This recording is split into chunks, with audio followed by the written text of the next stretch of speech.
नमस्कार दोस्तों, मैं हूं आपका दोस्त मुकेश कुमार। राष्ट्र की बात यूट्यूब चैनल में आप सभी का स्वागत है। आज हम बात करेंगे चंद्रगुप्त मौर्य के जीवन के बारे में।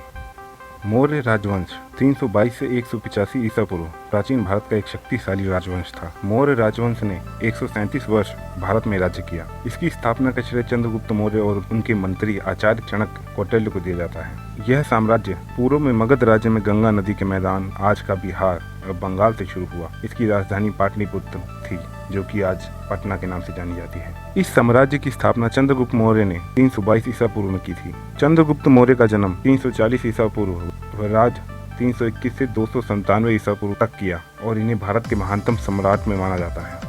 चंद्रगुप्त पूरे भारत को एक साम्राज्य के अधीन लाने में सफल रहे थे और तेजी से पश्चिम की ओर अपने साम्राज्य का विकास किया। उसने कई छोटे छोटे क्षेत्रीय राज्यों के आपसी मतभेद का फायदा उठाया, जो कि सिकंदर के आक्रमण के बाद पैदा हो गए थे। परंतु चक्रवर्ती सम्राट अशोक के राज्य में मौर्य वंश का वृहद स्तर पर विस्तार हुआ। सम्राट अशोक के कारण ही मौर्य साम्राज्य सबसे महान एवं शक्तिशाली बनकर विश्व भर में प्रसिद्ध हुआ। जिस समय चंद्रगुप्त राजा बना था, भारत की राजनीतिक स्थिति बहुत खराब थी। उसने सबसे पहले एक सेना तैयार की और सिकंदर के विरुद्ध युद्ध प्रारंभ किया। 317 ईसा पूर्व तक उसने संपूर्ण सिंध और पंजाब प्रदेश पर अधिकार कर लिया। अब चंद्रगुप्त मौर्य सिंध तथा पंजाब का एकमात्र शासक हो गया। पंजाब और सिंध विजय के बाद चंद्रगुप्त तथा चाणक्य ने धनानंद का नाश करने हेतु मगध पर आक्रमण किया और उसमें वह दोनों सफल भी रहे। युद्ध में धनानंद मारा गया। अब चंद्रगुप्त भारत का एक विशाल साम्राज्य मगध का शासक बन गया। परंतु सिकंदर की मृत्यु के बाद सेल्यूकस उसका उत्तराधिकारी बना। वह सिकंदर द्वारा जीता हुआ भूभाग प्राप्त करने के लिए उत्सुक था।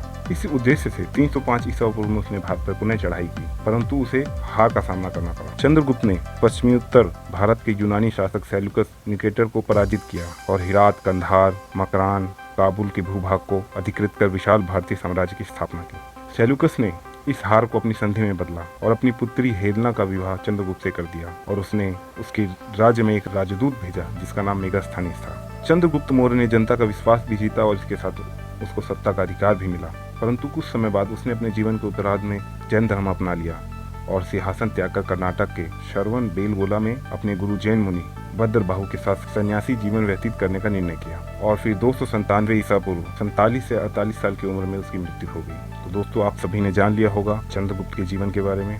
अगर आपको हमारी ये वीडियो पसंद आई हो तो इसे लाइक, सब्सक्राइब करना ना भूलें और ज़्यादा से ज़्यादा इसे शेयर भी करें। नमस्कार।